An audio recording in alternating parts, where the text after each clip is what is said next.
Soy Fernando Díaz Villanueva. Hoy es 3 de abril de 2019 y esto es La Contracrónica.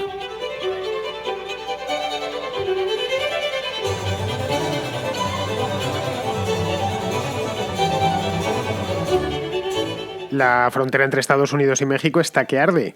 Este pasado fin de semana Donald Trump anunció que está dispuesto a casi cualquier cosa, está dispuesto a cerrarla si el gobierno mexicano sigue dejando atravesar el país a las sucesivas caravanas de inmigrantes centroamericanos que se suceden desde el pasado mes de octubre. Es un tema que se ha olvidado un poquito, pero han ido una tras otra desde aquella primera que empezó el otoño pasado y desde entonces no hacen más que atravesar primero Guatemala y después posteriormente México hasta la frontera sur de los Estados Unidos, sucesivas oleadas de migrantes centroamericanos, hasta el punto que el propio presidente de México les está concediendo visas de tránsito. Bien, Donald Trump acusa al gobierno de AMLO, al gobierno de López Obrador, de no hacer nada al respecto para evitar que los hondureños, los guatemaltecos o los salvadoreños se planten en los puestos fronterizos de Estados Unidos, de Texas, de Arizona, de Nuevo México, de California, y una vez allí o traten de colarse en el país de manera clandestina o pidan asilo dentro de los Estados Unidos, pues acogiéndose a las condiciones de asilo que aquel país tiene determinadas. Esto obviamente ha creado muchísima inquietud a ambos lados de la frontera. Es una frontera muy, muy extraordinariamente permeable, en la que son 3.000 kilómetros a fin de cuentas, con un montón de ciudades que la jalonan y tiene muchísimo tráfico. Cada día pasan decenas de miles de personas y miles de millones en mercancías que van de las fábricas mexicanas a los mercados en Estados Unidos y viceversa, frutas, hortalizas, de todo. Es una de las fronteras más transitadas del mundo. En Washington la historia ha llegado ya y está golpeando, lógicamente, al Congreso, y muchos aseguran que es una baladronada más del presidente. Pero claro, Trump no es de los que se detengan ante este tipo de cosas, así que lo primero que hay que preguntarse es si somos precavidos, si aquí en La Contracrónica lo somos, es si realmente Trump llegará hasta el final, es decir, terminará cerrándola.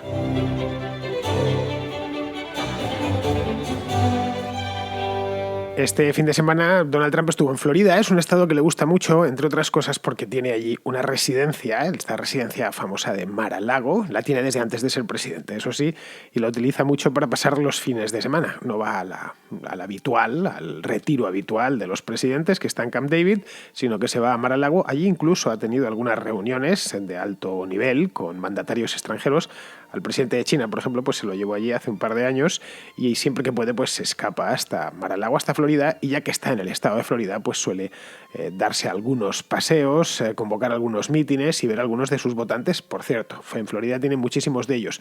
Pues bien, estaba allí y vino a decir, y esto es textual, dijo, si no los detienen, no detienen a los inmigrantes, vamos a cerrar la frontera la próxima semana. Esto luego además lo repitió ya más elaborado en diferentes tweets.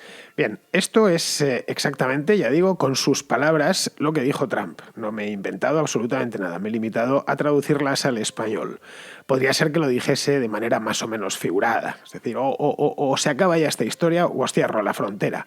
Pero claro, es que le puso fecha al cierre. La fecha era esta semana, exactamente.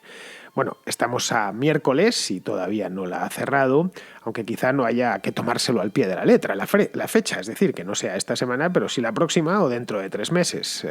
Por poder puede hacerlo. Es decir, tiene la capacidad para hacerlo. No sé, es un presidente polémico, un presidente al que no le frenan demasiadas cosas y es una posibilidad que no hay que eliminar. A ver, una frase así no se ha pronunciado nunca ningún presidente de los Estados Unidos, Obama desde luego no, Bush tampoco, y eso que los problemas en la frontera se arrastran ya desde hace bastante tiempo. El presidente de Estados Unidos tiene los poderes bastante restringidos dentro del país, pero no tanto fuera. Lo digo para los que os preguntéis si eso de cerrar las fronteras entra dentro de sus competencias. Sí, entra dentro de sus competencias. Evidentemente ninguno lo ha hecho, pero por poder podría cerrarla no solo la de México, sino también la frontera con Canadá. No quiero ni pensarlo si tuviesen que cerrar ambas fronteras, porque estamos hablando de muchos miles de kilómetros y además la frontera con Canadá, si la de México es permeable, no os digo ya la de Canadá. La de Canadá a prácticamente todos los efectos no existe. Si alguna vez habéis cruzado de Estados Unidos a Canadá, pues veréis que cruzáis como de España a Francia, es decir, que no hay ninguna garita fronteriza esperándoos ni nada por el estilo. Pero no estamos hablando de la frontera con Canadá, sino de la frontera con México, que tiene muchas garitas fronterizas, tiene exactamente 48, desde el Golfo de México hasta California, hasta San Diego. Bien, para que esto suceda, pues no tiene más que decretarlo. Bastaría con eso, dar las órdenes pertinentes y ya está, y automáticamente se cerraría la frontera. A Trump le pasa en esto un poco como a los cónsules romanos, es decir, que dispone de muchos poderes fuera y pocos dentro. De los cónsules romanos de tiempos de la República, no de tiempos del Imperio. En Roma tenían 1000 problemas, los cónsules con el Senado, los tuvo ya Julio César también, que trató de atarlos a los senadores de pies y manos, pero bueno, eso es lo que le costó la vida. Pero vamos, fuera de Roma, pues sí tenían las provincias y demás tenían más o menos manga ancha. A veces ni siquiera necesitaban ser cónsules para tenerla. Al propio César, del que os hablaba antes, se le metió en la cabeza conquistar las Galias y lo hizo contra el parecer de los senadores. Lo cierto, y volviendo a nuestra época y a los Estados Unidos, es que Donald Trump no tiene tanto problema con el Senado, que lo controla su partido, a fin de cuentas, como con la Cámara de Representantes. Esa la controla el Partido Demócrata desde hace ya unos cuantos meses, pues desde principios de año, desde que las elecciones fueron en el mes de noviembre y se produjo el cambio de los representantes a principios de enero, nada más empezar el año, no sé si fue el día 3 o el día 4. La Cámara de Representantes la maneja, al menos la mayoría demócrata, la maneja una mujer muy famosa, lleva muchos años en esto, que se llama Nancy Pelosi. Supongo que habréis oído hablar de ella. Es esta misma la que Trump le prohibió tomar el avión oficial hace un par de meses y le escribió una carta que dio la vuelta a Internet con gran disfrute para los partidarios de Donald Trump. Y Pelosi, pues lógicamente, se está tomando todas las venganzas posibles, que son muchas, porque ha convertido, lleva bastantes años, manejando a la mayoría demócrata, creo que desde 2011, una cosa así, manejando a la mayoría demócrata en mayoría o minoría, el grupo demócrata en la Cámara de Representantes, es decir, en el Congreso. Pelosi, la verdad es que es una política muy habilidosa, tiene más años que Trump, dicen que Trump es mayor, bueno, pues esta es bastante más mayor, tiene 6 años más que él, y lleva en la Cámara pues mucho tiempo, demasiado, muchísimo, desde el año 1988. Yo sabía que eran un montón de años, pero no cuántos, así que me he ido a mirarlo a su biografía y me he dado cuenta, me he sorprendido al ver que lleva 31 años como representante. Por lo tanto, sumemos a eso que es bastante lista, la mayor parte de las veces lista para el mal, pero lista a fin de cuentas, y podemos concluir que se las sabe todas. Sabe, por ejemplo, que el gran incumplimiento, es decir, es consciente de que a Trump le están saliendo las cosas más o menos bien, pero que algunas de sus promesas no las está cumpliendo, no por falta de ganas, sino porque literalmente no puede. Y el gran incumplimiento de campaña es la inmigración, todo lo relativo a la inmigración. Donald Trump ha hecho algunas cosas, pero el tema del muro, por ejemplo, pues no. Es decir, mucho bla bla bla delante de sus votantes y de los republicanos, pero el famoso muro sigue sin construirse. ¿Por qué no se ha construido todavía? Bueno, pues porque la Cámara se niega a financiarlo. De hecho, el cierre del gobierno de hace 3 meses se debió exactamente a eso, a que estaba pidiéndoles dinero para que financiasen su nuevo proyecto de frontera, y los demócratas se negaron en redondo a financiárselo. Luego, a eso hay que sumarle que están entrando más inmigrantes ilegales que nunca. ¿Por qué? Pues no por los demócratas, sino porque la economía marcha bien, marcha mejor que nunca, el desempleo está en mínimos históricos, hay trabajo para dar y tomar en prácticamente todos los sectores de la economía estadounidense, y eso ha conducido a que no hay mejor efecto llamada que la economía vaya bien. Es lo suficiente. En Europa pasa exactamente lo mismo. Cuando las economías europeas funcionan, automáticamente los inmigrantes de Oriente Medio o de África pues se animan. Si ven que su primo o que su hermano ya dio el salto y hoy trabaja en Alemania o en Francia y tiene un buen empleo, pues ¿por qué no lo va a hacer él? Los inmigrantes hoy se comunican a mucha velocidad. No son como esos inmigrantes lituanos o suecos de principios del siglo XX que dejaban su país natal y no volvían a él y tardaban en comunicarse, si es que lo hacían con sus padres o con sus allegados, pues quizá años y por supuesto a través de correspondencia ordinaria. Hoy basta con que un hondureño llegue a Colorado y consiga un empleo y le diga a su hermano o a su primo o a sus amigos que está ganando $1.500 y se lo dice además en el acto y a través de WhatsApp. Por lo tanto, eso es el mayor reclamo que existe. Caray, mi hermano tiene trabajo, consiguió pasar de aquella manera y según llegó a un pueblo de Colorado, pues al día siguiente ya estaba trabajando y le están pagando $1.500 mensuales, que en Colorado pues no es mucho dinero, pero en Honduras es una auténtica fortuna. De hecho, estos meses han sido, desde el verano más o menos, han sido los meses en los que más detenciones se han practicado en la frontera entre Estados Unidos y México. Están en máximos históricos las detenciones en la frontera. Solo en el mes de marzo, esto he estado mirándolo, se produjeron más de 100.000 detenciones de inmigrantes clandestinos. Y esto ya se sabe que es como la droga. Por cada alijo que la policía atrapa en la frontera, pues otros 3 pasan sin problemas. Así que estos 100.000, si lo multiplicásemos por 3, tendríamos que solo en el mes de marzo pues entraron tranquilamente 200.000 personas de manera ilegal, estoy hablando. Luego, aparte de estos que tratan de colarse a través de la frontera, de la valla, por como sea, muchas veces como alijos de droga dentro de camiones o en los maleteros de los coches, aparte de eso, están los que llegan porque quieren ser... porque llegan como refugiados, porque quieren pedir asilo político dentro de Estados Unidos, pues arguyendo las más peregrinas razones. Que si son perseguidos políticos, que si la violencia no les deja vivir y un largo etcétera. Bien, a los inmigrantes regulares hay que sumarles los clandestinos y hay que sumarles los que van de refugiados o los que quieren entrar como refugiados. Claro, esas solicitudes hay que tramitarlas. No es, oiga, que soy refugiado y a mí me están persiguiendo en El Salvador. Vale, pase usted, no hay problema, rellene este impreso y le hacemos una fotografía y ya puede usted pasar, irse al Estado de la Unión en el que quiera establecerse y buscar un empleo. No es así de sencillo, ya les gustaría, lógicamente, a los inmigrantes, pero no es así de sencillo. El centro de tramitación del paso de tramitación de asilos está saturado, completamente saturado. Según las autoridades, tiene una demanda un 400% superior con respecto a lo que fue diseñado.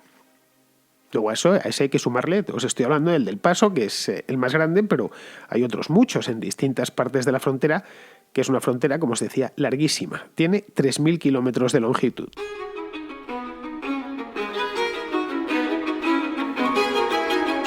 En Estados Unidos obviamente están acostumbrados a que lleguen un montón, miles de migrantes todos los meses hasta la frontera y a tramitar solicitudes de asilo, a desplegar patrullas por las distintas partes de la frontera, ya en el Río Grande, ya en el desierto, ya cerca de la costa, con helicópteros, tienen todo tipo de automóviles todoterreno, sensores de movilidad, en fin, que es una frontera que no es precisamente fácil atravesarla, a no ser que seas un experto, es decir, que seas un coyote, que son estos desalmados que se dedican a trasladar inmigrantes de un lado a otro por dinero, no lo hacen por su cara bonita.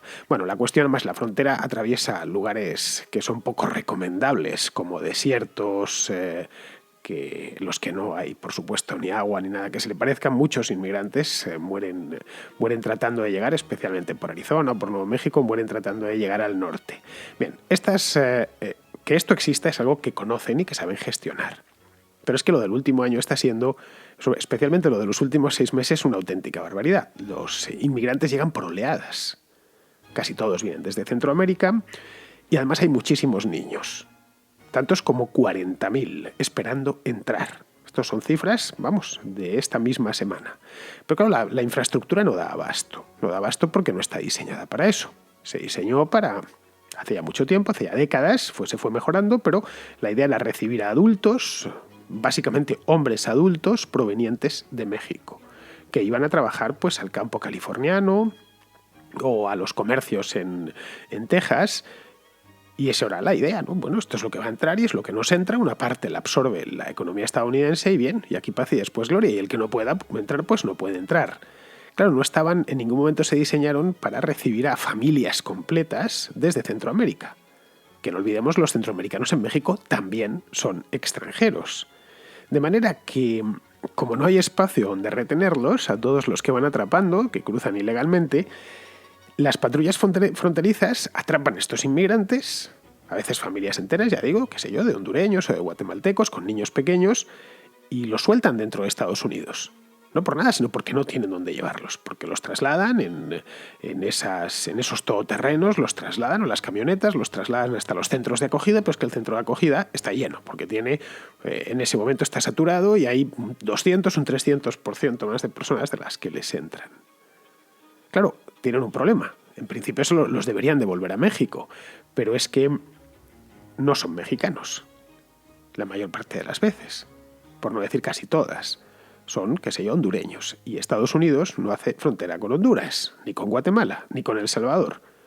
Resumiendo, que está todo el sistema completamente colapsado y amenaza con venirse abajo si esto se mantiene así durante muchos meses más.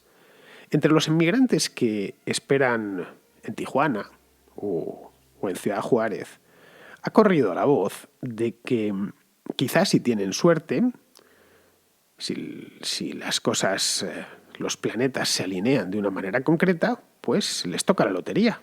Les agarra un agente fronterizo demasiado atareado y les suelta. Y les suelta dentro de los Estados Unidos. Luego al final han conseguido lo que buscaban y además lo han conseguido de una manera muy poco fatigosa. Lo intentamos, entramos, nos vieron unos agentes fronterizos, nos metieron en una camioneta y a los 2 días nos soltaron porque no tenían dónde alojarnos. Es decir, que muchos inmigrantes ya han descontado que los gringos son incapaces de gestionar el problema. Y estas cosas, como os decía antes, ahora circulan a mucha velocidad.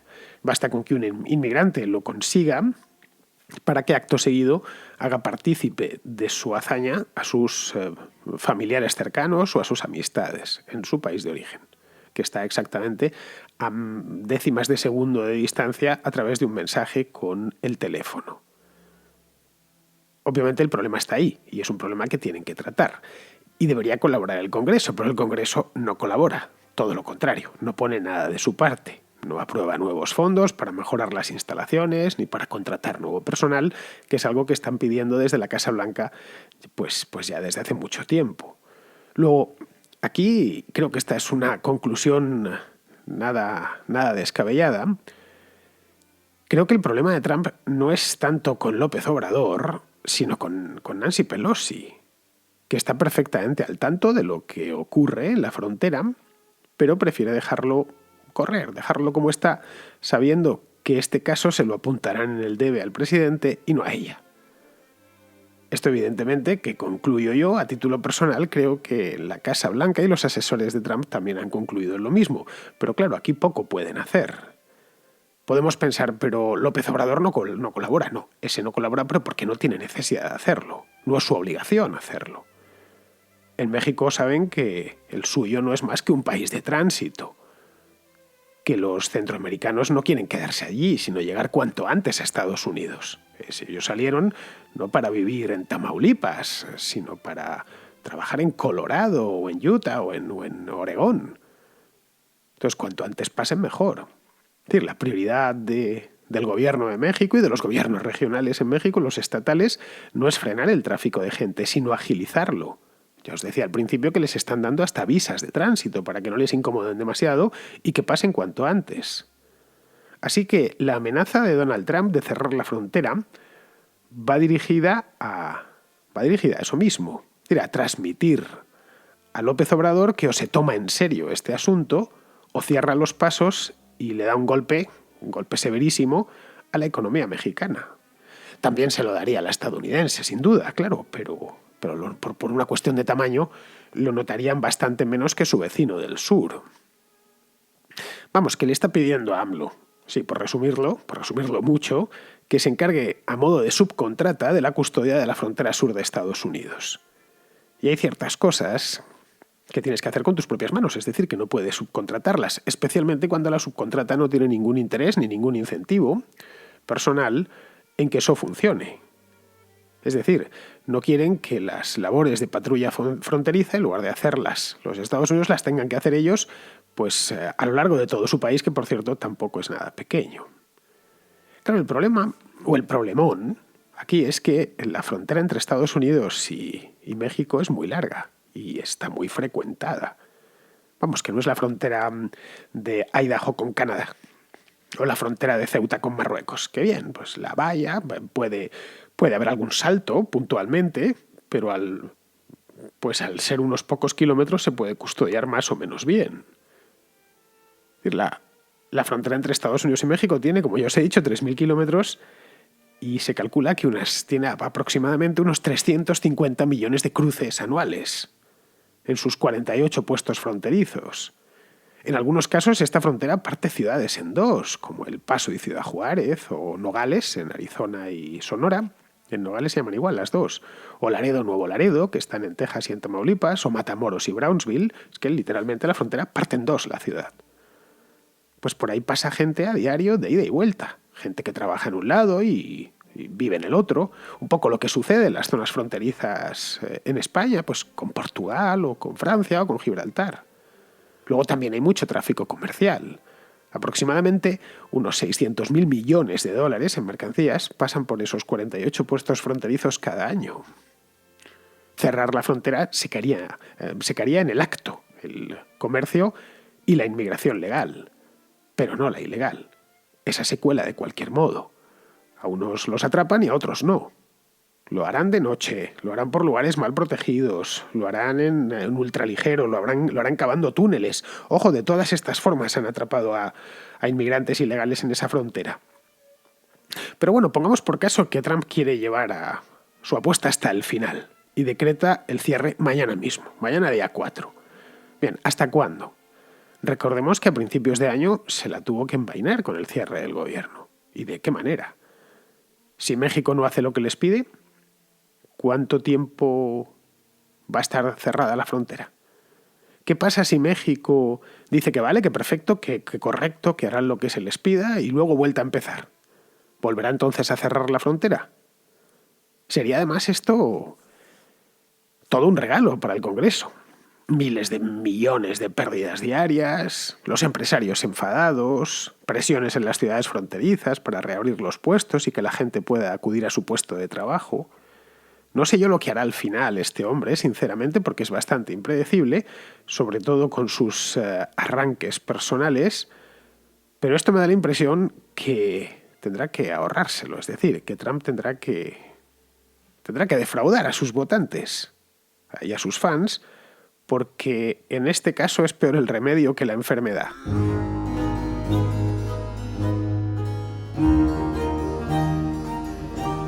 Vamos con las llamadas, que hoy por cierto tengo muchísimas, pero antes de eso una buena noticia mierder que me envía David Bisús desde Zaragoza.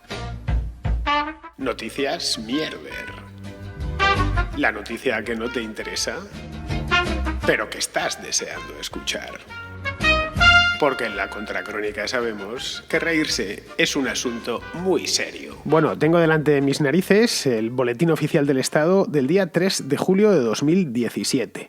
En la sección quinta, la de los anuncios, apartado A, contratación del sector público, se lee lo siguiente. Anuncio del Ayuntamiento de Murcia por el que se convoca licitación pública para la prestación del servicio de, abre comillas, realización del programa de desratización y desinsectación del municipio de Murcia con perspectiva de género. En fin, no sé cómo se os ha quedado el cuerpo. Desratización y desinsectación con perspectiva de género. No sé, la verdad, en qué se puede traducir eso.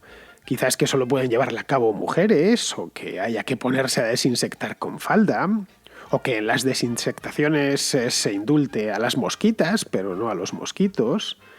De verdad, sinceramente lo digo, creo que esto se está yendo de las manos. Aunque claro, era lo previsible habida cuenta de que esto se le llama política transversal.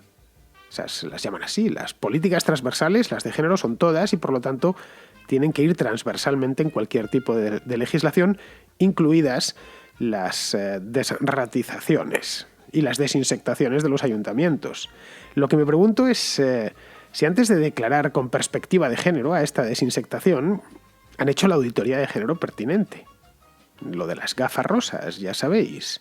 Igual solo se han puesto las gafas de color rosa y con ellas han redactado la licitación, que por ser posible es posible.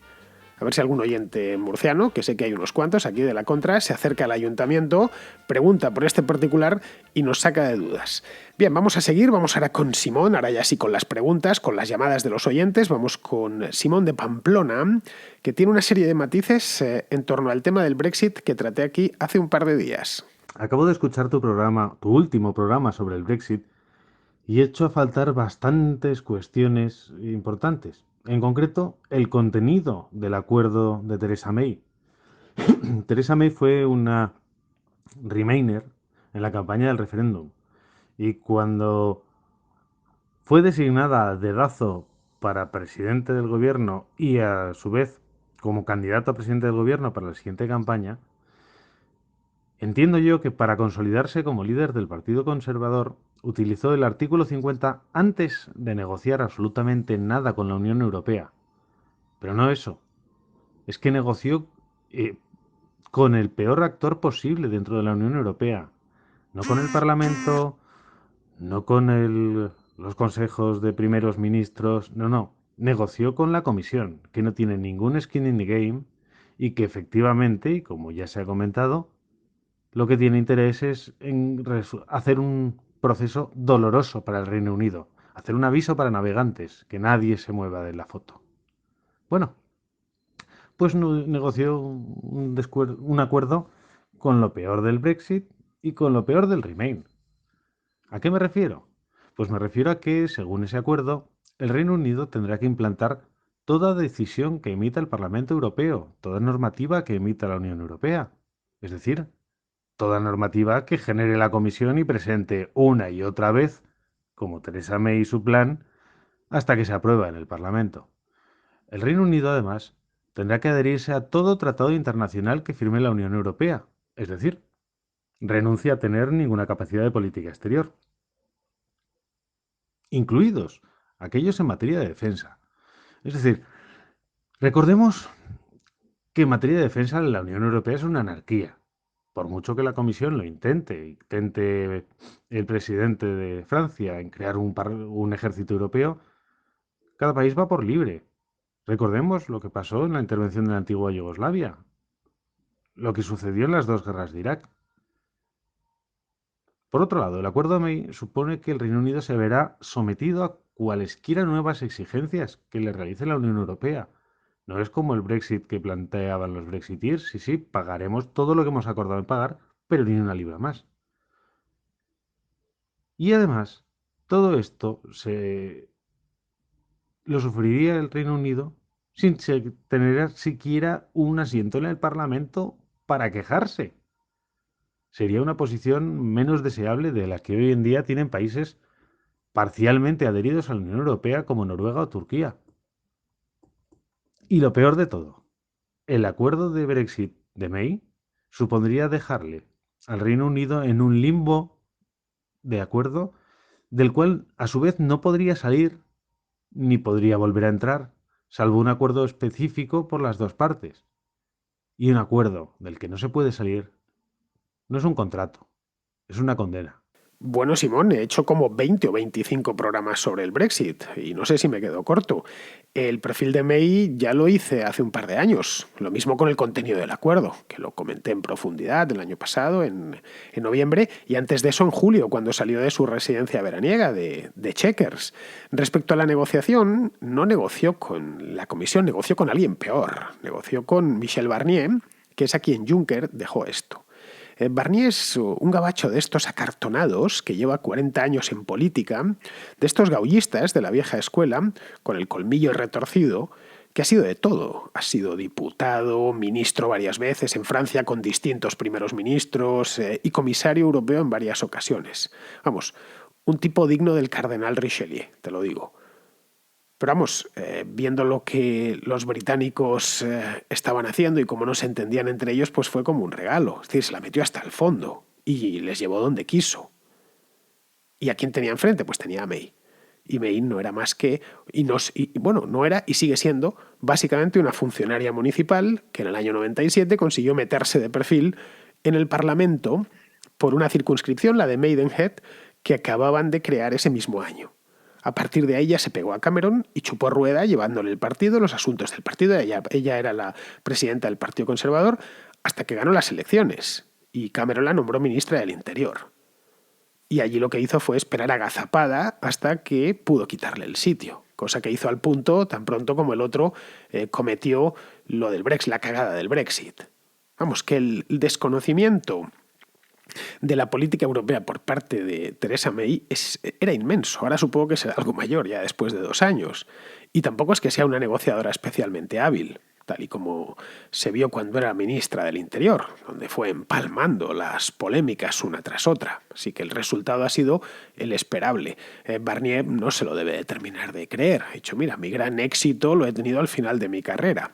Muy bien, pues ya se me ha acabado el tiempo, así que vamos a terminar con varias llamadas. Lo que pasa es que las voy a ir soltando así seguidas. Terminamos con esto que preguntaba Patricia ayer, que nos lanzaba una pregunta, aquí en la contra, sobre cuál era la opinión que los hispanoamericanos tienen de los hispanoeuropeos, es decir, de los españoles. Me han llegado unas cuantas respuestas, un montón de ellas. Aquí tienes 4.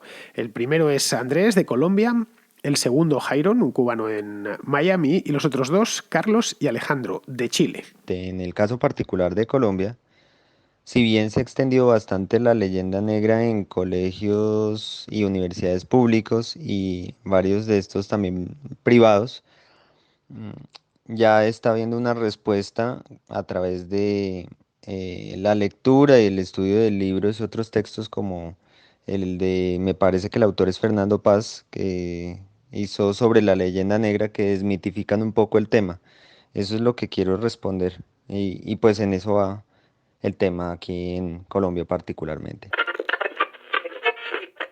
Y bueno, esto es algo que yo estaba pensando hace un tiempo porque me he dado cuenta de que la relación que tenemos los cubanos en específico con España es muy diferente a las que tienen otros grupos de latinos. Por ejemplo, yo vivo aquí en Miami y me he dado cuenta de que como que los cubanos acogemos un poco mejor esa herencia española y sin embargo amistades que tengo colombianas, venezolanas, centroamericanos no la cogen tan bien y incluso hay veces que me han dicho no porque los cubanos se creen que son españoles y bueno, ¿qué culpa tiene uno, no?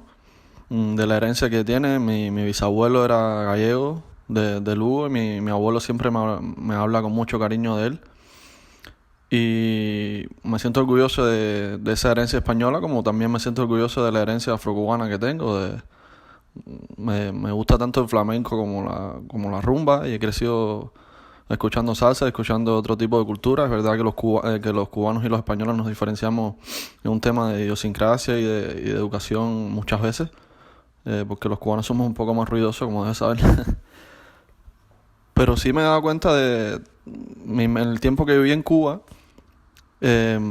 nunca se habló más de la herencia española y nunca se habló mal, quizá porque teníamos una emigración más cercana en los años 20, cuando la guerra civil, pero conozco muchas amistades que tienen herencia española, bueno, la gran mayoría de los cubanos, y no se sienten para nada mal con eso. Sin embargo, no sé si es la ideología política que ha reinado en Sudamérica por muchos años.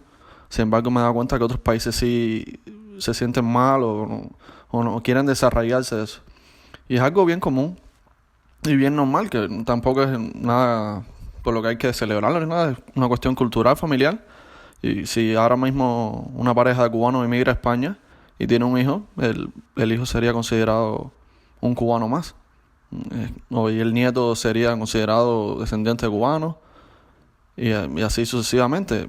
Es un tema cultural y hereditario y no hay por qué alarmarse con eso como quieren muchos grupos políticos que nos comportemos, ¿no? Y me referiré a lo planteado por Patricia sobre la visión de España aquí en Hispanoamérica, tanto en las escuelas como en la opinión pública. Solo puedo hablar desde Chile y mi experiencia como niño y adolescente durante los 90. Tengo 34 años, por lo que en las escuelas en la actualidad no conozco mayormente.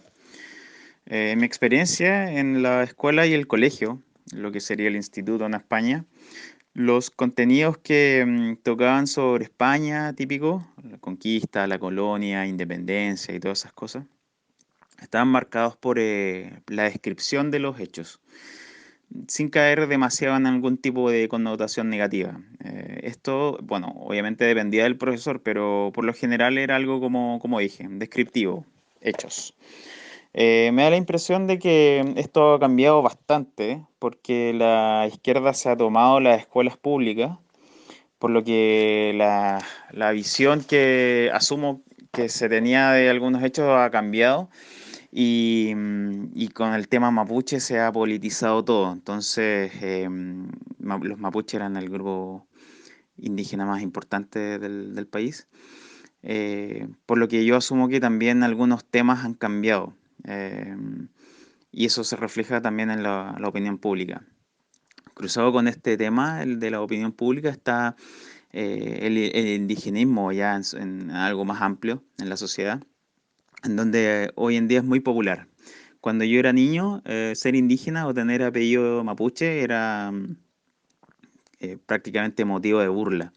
Hoy eso ha cambiado y es todo lo contrario, es muy popular, es rebelde. Tanto así que el discurso indigenista ha calado tan profundo que hace que personas con impronunciables apellidos del norte de Europa se sientan llamados a defender la cultura mapuche y a defenderse de esto, comillas, la nueva conquista.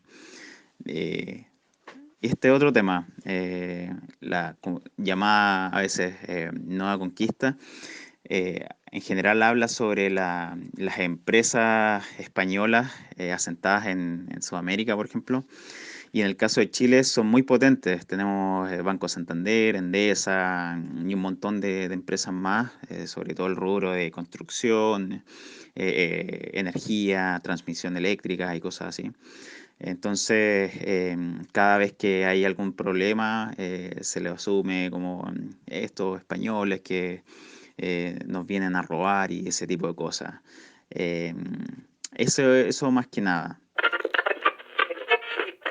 Debo decir que es exactamente lo que ella dice con respecto a que la hispanofobia está estrechamente relacionado con la extrema izquierda y todo relacionado con el indigenismo y toda esa tontería que creo que no es tan diferente a lo que pasa en España. En mi opinión personal, jamás he tenido ningún tipo de hispanofobia. Tengo ancestros que vienen de Navarra y bueno, me gusta mucho la cultura y todo lo relacionado allá. Pero sí hay mucha gente que mete odio en la escuela, pero en los colegios, pero no creo que cuele realmente en la gente. Y como último, Fernando, no necesita hablar con acento Miami, tú ya hablas muy bien, con poco acento, sin modismo, no sé si lo hace a propósito o es muy experto en locución o algo así. Pues ahí te lo dejo, Patricia. Mañana te meto más, porque hay muchas más que me han llegado. A mí la verdad es que ninguna de las respuestas me sorprende porque los primeros en adoptar la leyenda negra y la hispanofobia hemos sido, curiosamente, los propios hispanos. Bien, pues vamos a terminar ya. Vamos con Pizarro, que cierra el programa de hoy miércoles con un comentario sobre la OTAN, que está de aniversario. Cumplirá 70 años mañana. Hace tiempo que la OTAN perdió su sentido original, pero conserva el sentido de defensa de Occidente ante cualquier cosa. Ahora que el peso de Occidente es menor y que cualquier cosa es literalmente eso, hackers, terroristas suicidas, tensiones fronterizas nimias desde una perspectiva no localista, guerras comerciales, pues la defensa no está ligada inequívocamente a un ejército tradicional apabullante. Y la OTAN parece más un punto de encuentro para concretar asuntos locales entre los implicados que el baluarte que fue. Los Estados Unidos amenazan con dejar de pagar la fiesta y la Unión Europea con conformar su propio ejército. Pero como los Estados Unidos prefieren pero no necesitan ejércitos pintones pero escasos y la Unión Europea no puede apechugar con el gasto de un ejército de verdad, es de esperar que la OTAN persista como ese lugar donde la defensa de Occidente tiene su mínimo denominador común. Un cordial saludo de Pizarro. Pues queridos amigos, hasta aquí ha llegado la contra de hoy, ya sabéis, yo volveré por aquí mañana, que será jueves, en la última contracrónica normal, el viernes habrá contrahistoria, como todas las semanas, y espero que vosotros pues me acompañéis, al menos este ratito, así que hasta mañana amigos.